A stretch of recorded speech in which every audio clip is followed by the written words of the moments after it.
Hi, welcome back to my video presentation. Today on the 12th of October, I would like to do a video presentation on a follow-up program which we are running, which is Project Malaysia. So, of course, we have stopped doing video production for quite some time, and in fact, I have checked back the timing that I have done the latest video was in fact last year June. So maybe today we will catch up with some of the recent things that has happened to me and also my busy new job as setting up the firm and running the firm. So let us begin.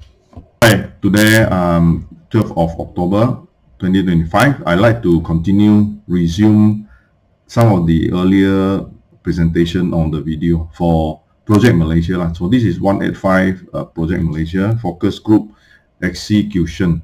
And today is 12th of October 2025. I am Thomas Sim E3009. In fact, close to 1 year plus, I have not able to do video presentation updates. Some of the earlier slide that I have prepared, I did not have the time to record also. So this is a issue now with me busy running the new agency as well as trying to sort out some of the immediate firefighting issues. So of course this particular video taking is more for following up our recent meeting. I went to Penang. I had a recent meeting with my experience that we wanted to do some coordination. We wanted to do some collaboration as well as coordination between various regions of the Malaysia cities. Like in the case of Kuching, I'm in Kuching, and then some of my friends are in Penang, KL, and Johor, or maybe even Kota Kinabalu. So of course, that back to 2024 last year, we've been some of the activity meeting up, and we've been talking about how to collaborate and work on something which will benefit everybody in the group.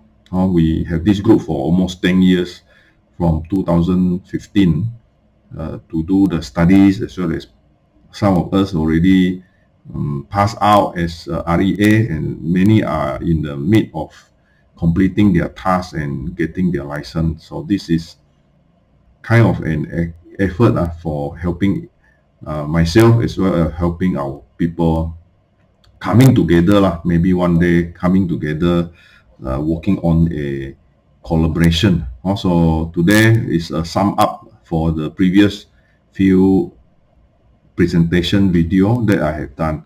So let us look into some of the earlier years, earlier project Malaysia that we have done. How to start? So we've been talking about, setting up your new agency. If you are more ambitious, you want to start up your own agency. Some of us may not think of starting on the agency, may want to be attached to some bigger firms and continue doing personal sales. Of course, there is a personal choice in the case that you are kind of younger generation. Let's say you are younger generation, then you may want to relax for a while, take a good company so that you can do your personal sales. Of course, if you are also some of the younger ones also want to be ambitious, want to start up your new firm, then there are considerations on how this new firm, what are the plans that you have, and here we are today, summing up the previous few video presentation that I have done, so that maybe we can work together towards this goal of having a group of practitioners coming together, sharing out some of the idea that we can benefit each other. Also, this is the same as we have already been used to, that is doing the exam together, coming together to to do the task and even to pass the test of professional competence and end up doing the setting up the firm and also running your own business. So how to execute, it will be today's topic, so that we can help each other what is the next step, how to start. So we have done a brainstorming session on the 9th of October 2025, which was just a few days ago. I was at our MIEA Penang dinner gathering, and we took some time off, morning off, around 8:30, 9 o'clock, and 9:30 we spoke to a few people until 11 at the Arika Cafe, which is a boutique hotel. So we had a morning breakfast tea and coffee, and we discussed about how to move forward. So thanks to the participation, especially the participation of the few. So we don't want to mention who, in the fact that if I mention, then probably without their permission also not nice. So I put it as many would be aware that we have ongoing interaction. So some of this ongoing interaction is my initiative. Some of it is others' initiative to come together and think about how to move forward. So looking back in my collection of video, this is one of the earliest video, which is 2024 January. So end of 2024 January, after all, I got my e-license around July 2023.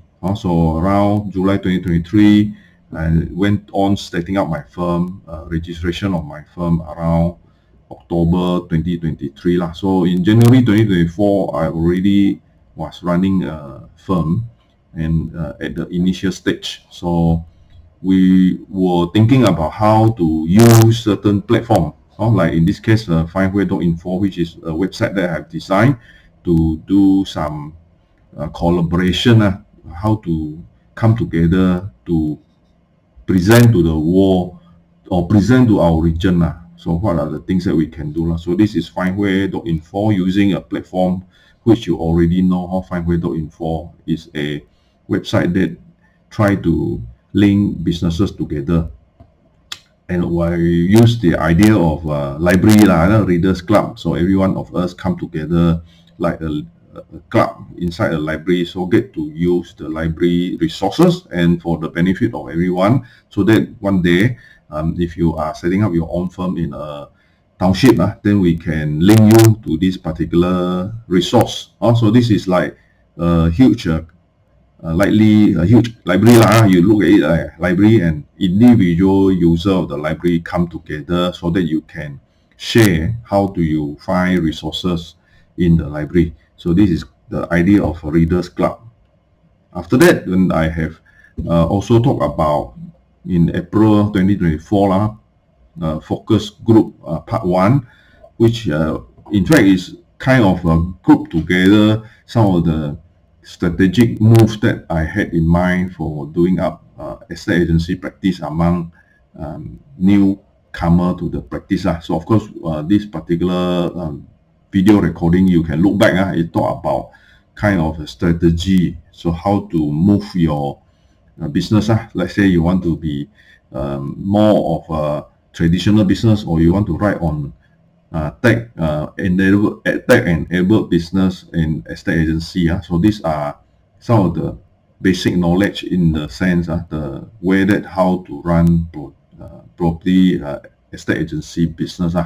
And we were talking about also some other idea that how can we come together in part 2 of the focus group, hoping that people coming from different so-called city or township, we can share resources, work together using platform, using collaboration, using the your differentiation. So everyone has your own differentiation, your strength, and therefore we contribute.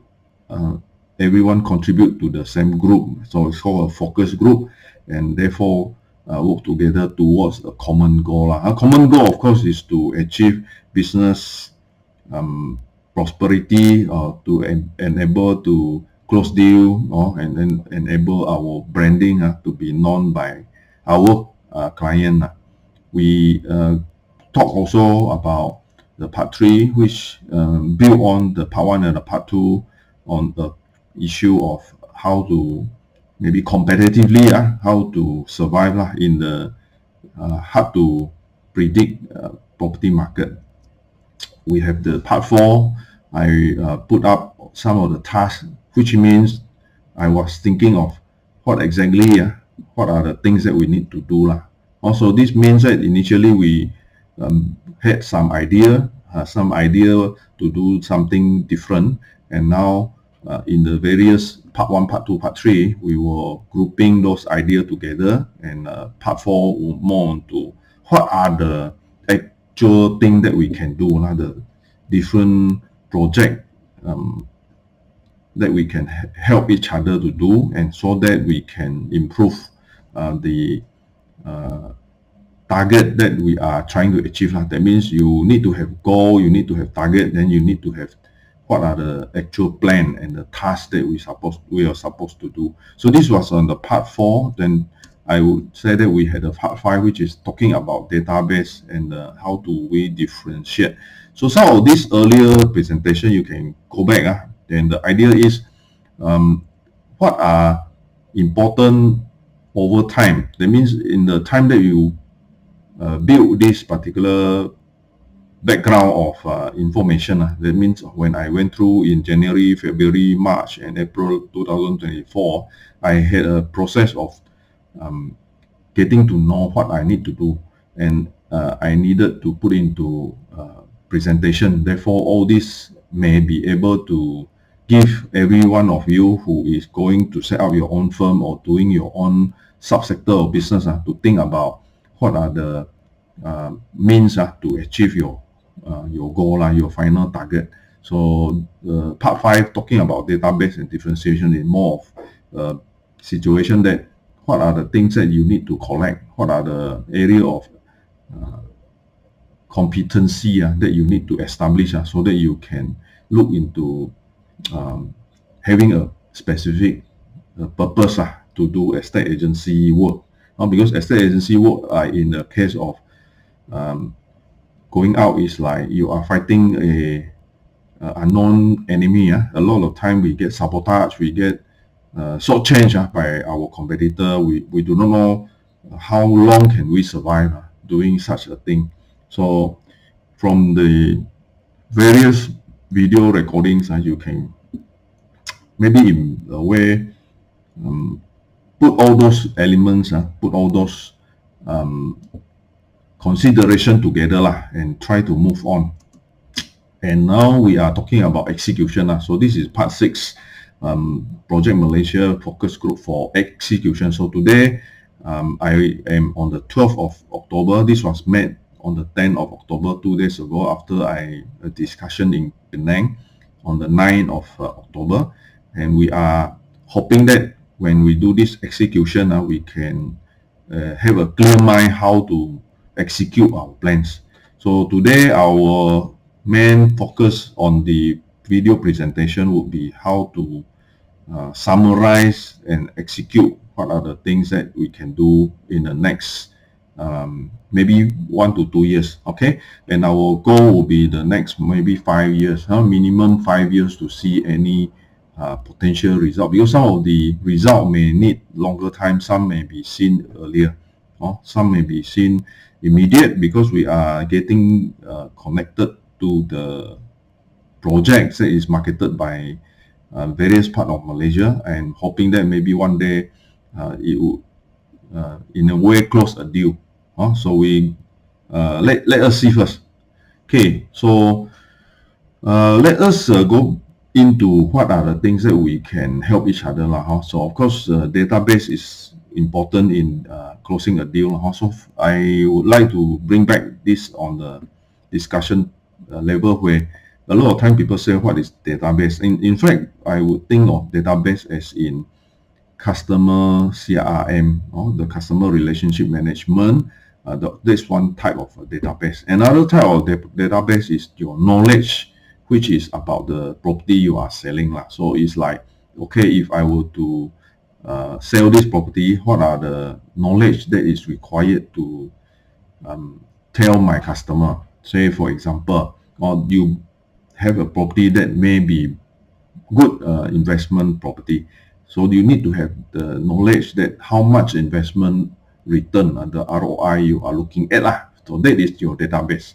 Of course, the number of customer base that you have, that means that whatever previous customer base that you have is also your database. So a database, in the sense, I would like to maybe put into two big basket lah. One basket is the CRM, which is more to clients database, clients number, clients name, telephone number, those database. Another one database is more of your market product knowledge, database, where you know that, well, by buying into this property, the return on investment averagely is how much per year, or how soon you can get back your investment. So these are two types of database. So my thinking is, this database would not be seen as in today a commodity that you can trade. That means you cannot say, I sell you this database, and therefore you can close deal.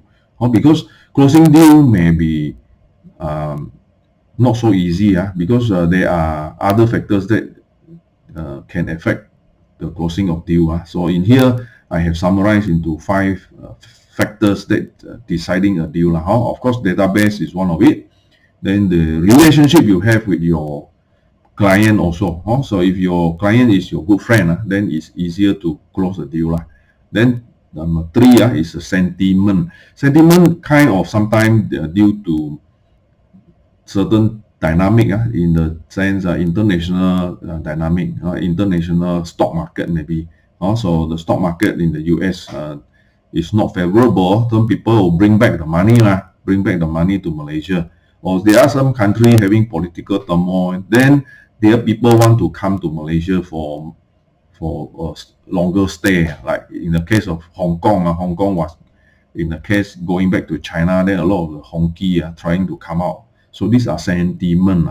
And the 4th I would think of is personal reason. So if a person need to get out of his own house, current staying in a own house, but he is in a consideration of moving out because there is some family matter, or there is some issue, or maybe he has been staying in the house for many years with the parents, but now the marriage, he got married, and his wife and the mother-in-law doesn't get along, and therefore they need to come out, to move out from the house. So that means immediate need of a place to move in. So therefore, this is personal reason. Another personal reason may be he has to sell a property because he has to get transferred, and he doesn't want to stay anymore in this city. He wants to sell. So these are factors that he decide to sell his property.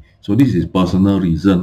Then number 5, the last one, is about your negotiation. Sometimes factor that seal a deal is about how good you are in negotiating a deal. Of course, the negotiation would require all the above sentiment, personal reason, relationship, and the database, which includes also the market info and the market knowledge. So these are what I think can be summarized as the factors that affect a deal. And most of these factors that affect a deal, you cannot control. That means you cannot train a negotiator that the negotiator can actually duplicate, or you can copy this particular database and then you put it into another negotiator, and then the new negotiator will become a super negotiator, because previously in the senior negotiator sense, the senior negotiator able to use the database and close deal. Now the same database, you give it to a new negotiator, it doesn't need to learn much, but then immediately you can expect a closing of deal. This doesn't happen. This doesn't happen because every case is a case in itself. It cannot be duplicated. So some of these relationship, sentiment, personal reason. These are things that you cannot copy and paste. Also, a lot of time for a estate agency firm to go to a scale where it can, in a way, keep the people for not going to join other firm, or prevent your downline or prevent your negotiator to join or leave your firm. What are the things that you need to do uh, in order to keep them in the firm so that they can benefit from your system? So we use this word system. So let's say you have a database system, right? Then this database system is able to help your negotiator to continue closing deal. So this database system need to be, to be detailed. You need to detail this database system so that your negotiator would benefit over certain amount of work done, so that it enables them to close deal. So this is the main part that we are looking at. If we have a collaboration, then are we able to grow this part so that our new collaboration or branding of this particular system may be able to attract more negotiators to join the firm, and also to benefit the firm to close deal. Of course, you cannot change sentiment, you cannot change a personal reason. So you also cannot change the relationship. Sometimes because there are customers, they will only deal with their close rent, the rent who knows them. They will not want to deal with totally stranger. If you are a new rent, then you have a lot of obstacle because people don't know you and they don't trust you. So to enable a new firm to come up to have more negotiator, the negotiator would need time to settle down, to gain knowledge, and to gain their customer base. So all that is important to think about. Maybe I summarize as in the sense that the factors that deciding a deal, the one that can be an asset to be used as a system for the future closing of deal would be the database. Also, the database, as I mentioned just now again, actually there are two parts of it. One would be the CRM part, which is the information of the client. Another part is the knowledge based on the idea that it can be helping. It's a tool to help your negotiator to close deal. Of course, there are some who would use the database and later on, just leave your firm. They are not going to stay in your firm. Although you have trained him or you have trained her, but she or he would leave the firm because there are better benefits somewhere else. So therefore, these are dynamic changing things we try to address. But how to have a foolproof system, I would not think so that there is a foolproof system for this issue. Let us move on. So we have mentioned about how database can help, and in this case, deal actually this deal can be done because of many factors, and we hope database is one thing that we can duplicate and become the asset of the firm. Okay, we go back to this particular chart where we talk about how do you, as a new agency, or you want to expand your estate agency practice, how do you expand? There are two ways of expansion. One is the vertical way, which is what normally most agents would do, because you have only 24 hours a day. So you cannot do everything on your own. So you would choose to do specialized thing on being specialized. So either you deepen your footing, so you establish your branding and deepen your footing so you can compete better, which is in the vertical manner. Or the other way is widen your scope. That means you do things that is ancillary, not necessarily estate agency practice alone. So in the case of most firms will try to do more sideway, which is including management, including tenancy administration, or even including marketing, consultancy as well as education. So most of the firm that is small and medium, they will try to they will try to do both. They will do vertical, at the same time they will do sideway. So for my own experience, so I'm trying to do sideway, because to do vertical is difficult, because my numbers is not so I don't have a lot of rent, so I cannot go and tell developer to give me specifically able to produce result for the developer, because that would be, you are choosing to do, let's say for example, 100% project, and then you need to have a huge project team to help you to push the project. So that is specializing in project. So some people specializing in industrial projects some more. So that is a sub-sector of the project sale. So under project, there can be residential, there can be commercial, and also there is also industrial sale. So if you go vertical, then you will be really, you need to produce the result for the developer. So that is hard for small firms. So small firms would do likely kind of a broad base. Want to do rental, want to do sub-sale, want to do a little bit of project, also want to do some teaching, as well as to do some management. So most of the smaller firms in the traditional business of estate agency try to do everything. So this one, I would say you are a GP doctor. So you are a general practitioner, where you do cough and cold, you do kind of everything, senior patients, elderly age, also you see those who are company panel, to do your specifically just want to get a sick leave, also you see. Some people with eyesight, also you will see. Some people with this lorry licensing renewal, also you will see. Those are the broad base. Broad base, you see everybody. However, you are not specialist in any one of it. So this is a scenario of a lot of small agency, small and medium agency. The bigger agency, they will concentrate. They will do focus area, although they may also want to do various subsector. Of course, their subsector would be of higher net value, net value, rather than doing just small rental. So big company, they would do big scale rental, for example, factory rental. So factory rental compared to a residential rental, a residential rental will be probably 1,000 ringgit, whereas the factory rental can even cost up to 50,000 a month. So these are the level of difference in terms of where are your emphasis. Also, where are your business? This one, how do you map real estate agency practice business? This is the way.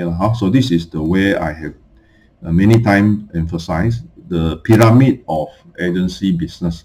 Also, you have deals which is in numbers a lot at the bottom, which are small numbers, which are sometimes room rental also. The one on top, the big dollar sign would be like industrial rental or industrial deal, which is big deal. So agency will work in kind of a middle. Most agency would be starting from behind all these smaller deals, and then eventually move up to the bigger deals.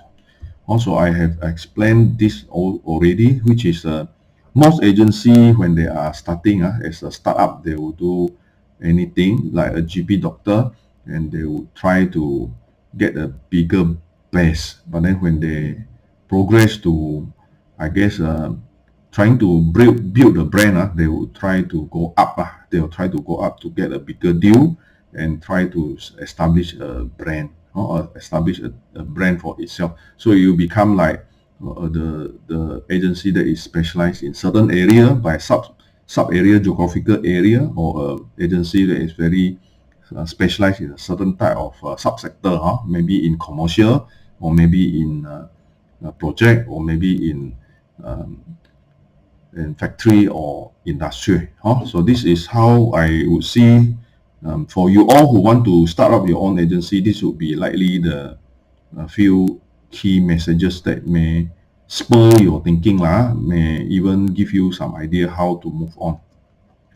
Anyway, just to bring back everybody to the part that uh, we don't want to confuse on two area, which is one is by type of business, like you are doing industry, or you are doing land, or you are doing joint venture. That is by type of business. And the other one is you kind of do different format of work. Like say, for example, it's rental, or you do sell and purchase, or you do tenancy administration. Also, this is service type. Another one is the property type. So we have a few types of how you segregate the subsector lah. So in terms of NAPIC subsector, that you say commercial, residential, or land, or this kind of subsector division. But for agency, as we speak about the daily work of the agent, then you say, okay, it's a rental, sale and purchase, or it is tenancy administration. So these are kind of the different way of dividing a same cake. So it's like you are in the IC sense. In the IC sense, you can be a male or a female, boy or girl, men and women. This is one way of classifying. Another way of classifying may be a person in different geographical region. There is this number which is 10 is in Kuala Lumpur, and then 13 is Sarawak, the region of Sarawak. So there are different type of classification. So it confuses us in thinking. It confuses us in how we want to subdivide our business and how do we manage the business better.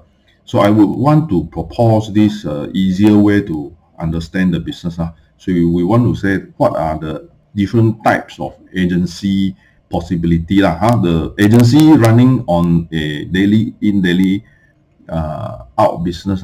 Then you are looking at three classification type, which is property, proprietor, and also the purchaser. So purchaser here can be tenant. So it can be tenant for purchaser, it can be owner for proprietor. So you look at the thing, if property, proprietor, and purchaser are together, when they are in the same location, that means your property is in one area A, and your proprietor also is staying in the area A, and your purchaser is also from the same area. So this is traditional strategy. Everyone is doing this. When you are starting your agency, everybody is trying to do this. However, this may be already saturated, where everyone kind of having up to the neck.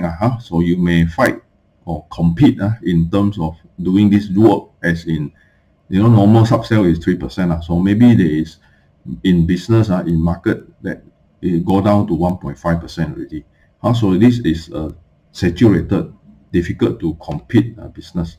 Then if you are looking at property not in the area A, and then the owner also not in the area, but then the purchaser is in a sense in your area. So selling outside property to a local buyer. Also in this sense, selling foreign property in Malaysia.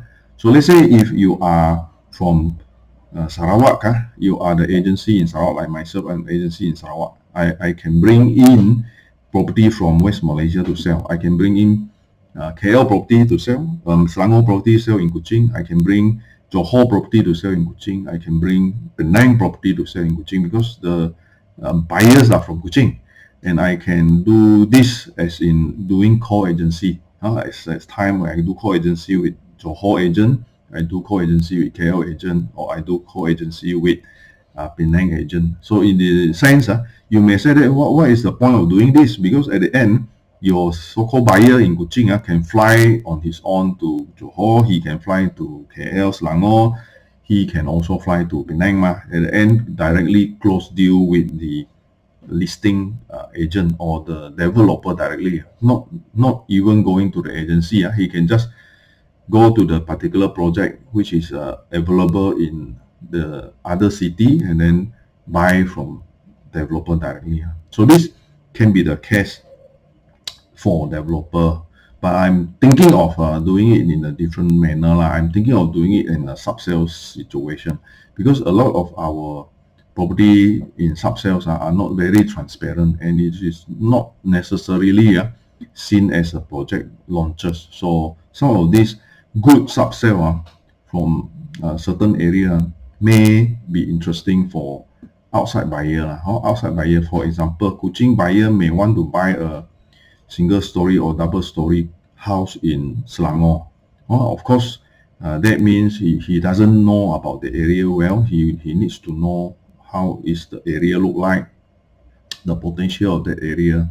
And this small one deal would not be promoted by developer, also would not be promoted by agency firm, as it is a single one product. Therefore, the likelihood is in the future, if there is potential of buying a sub-sale, a good price sub-sale, or even lelong in another place, I think the investor will be interested. The next level is the opposite. That means selling a local property to a foreign buyer. No, so of course this one is kind of like you are the listing agent. You are selling instead of selling to a local person, you are selling to a foreigner. So this is MM2H actually, selling local property to a foreigner. All right. So this one not very difficult to understand. So everyone thinks that this should be a project. If you have a project and you want to sell it to a foreigner, this would be a way to do it.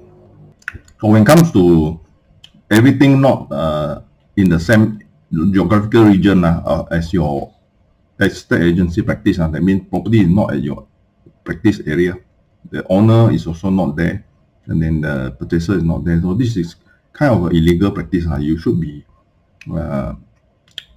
disengaged in that sense, or you work with somebody who is a co-agent there. Now sometimes we have, for example, small township in Kuching gone to KL to work, but the KL agency having deal with this particular client actually end up calling the Kuching friend that this guy wanting to appoint the KL company to do his land in a remote part of Sarawak. So this is kind of sometimes hard to deal because you are not in Sarawak. The owner also is not in Sarawak. The likely purchaser also is not in Sarawak. So kind of like selling a remote land far away and without actually knowing where the land is. So this type of estate agency business high risk, not necessarily easy to do. Even within Sarawak, we have Bintulu project that trying to sell outside Bintulu is already difficult to sell. Bintulu project selling to Cebu or selling to Kuching people. Also, it's hard to do because most of the Cebu and the Kuching people wouldn't want to buy into Bintulu property. Same as you are in KL trying to buy into Bintulu property, that is, unless it is factory unless it's factory and some niche area of property So anyway, I move on. Understand the various segment of market. You are focusing in estate agency practice. Traditionally, we do the first one. Now we move on to the common issues. These common issues I want to address is about, sometimes we talk about our ideas. We exchange ideas with our friends and counterparts. It cannot get into the discussion, or it cannot be accepted, or in kinds of different people has different view. So these are the one that I want to address, this our issue.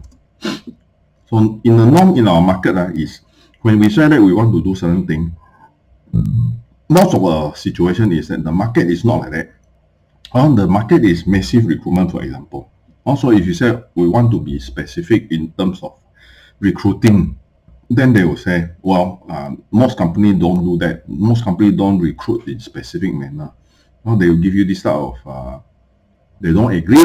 So when you say we want to recruit only certain qualified people to do the job, then they'll say, no, all the other companies are not doing like that. How can you do like that? Right? So it's like, if everyone is doing wrong, you want to do right also no point. So this is the issue. Second is, we say we want to do very ethical business. We want to do correct in the law. And then they say, no lah, everyone outside there is sabotaging ma. Why you want to be so stupid? To be honest and stupid. For what purpose? So everybody is cutting each other, left, right, and center. So when we say, well, we want to establish our own database, they'll say no. What for? You want to establish your database? There's a lot of master lists you can buy. A lot of these master lists you just buy lah. No need to do your own database. For what? Right? Then there are issues like cutting fee lah. So we say, oh, we want to establish 3%. We want to only do 3%. Other than 3%, we don't do. They say, how can you do that? Like that, you would not be able to even recruit people, because your agent will not be able to do it, because a lot of people are doing at 1.5 even to 1%. So all these are rejection and issues.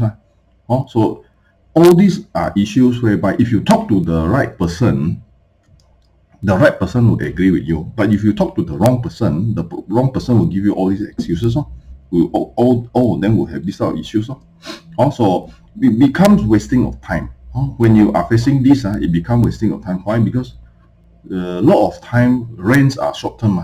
When you recruit rents want to come to work, they just want to close 1 or 2 deals and make some money every month or whatever to pay their outgoings. So they are always protective against talking to different company. Some of the company they are very protective of their rent, because their rent, if their rent run to your company, if their rent actually resign from the company and come and join you as rent, then they will accuse you of pinching. They will accuse you of pinching their people. In fact, you never pinch. In fact, you also never wanted to highlight that the rent wanted to join you. It's just because some rents, they are not happy with the existing firm. They resign from the firm, and then by chance they just join you, and you become a person of trying to pinch people. So most of the thing is a lot of practitioner out there, or a lot of company out there are keeping it very secretive. They are a lot of time they cannot share information. Nothing is given to you free. There must be something that is beneficial, and there is no such thing as I hope that you do better than me. In life, there is no such thing like I wish you all the best and do better than me. So a lot of time is please pay me money or else just leave. This is the scenario lah. You don't bring in profit, you don't bring in productivity, sorry, you just leave. There is no such thing that I would want to wait for you to improve or wait for you to produce. So these are issues which I find in the market, as in recruitment of people. A lot of time you'll be taken for a ride, because a lot of rents are also short term. They just come and join you and they never report their sales. They never want to share also with other rent. So this is the problem a lot of us will face as you run the agency. So there is no point helping others. So this is a very negative way of looking at how to run an agency. So these are really on the ground issue that you have to handle.